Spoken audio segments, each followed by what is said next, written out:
এবং আনুষ্ঠানিক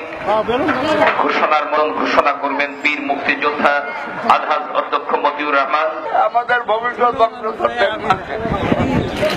তারা মুক্তিযুদ্ধে অংশগ্রহণ করেছেন, আমি তাদেরকে আন্তরিক মোবারকবাদ জানাই, আমি অভিনন্দন জানাই।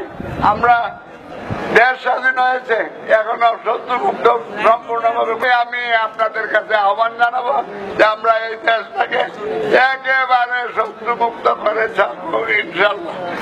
এই 10ই ডিসেম্বরের শুভ উদ্বোধন ঘোষণা করলাম।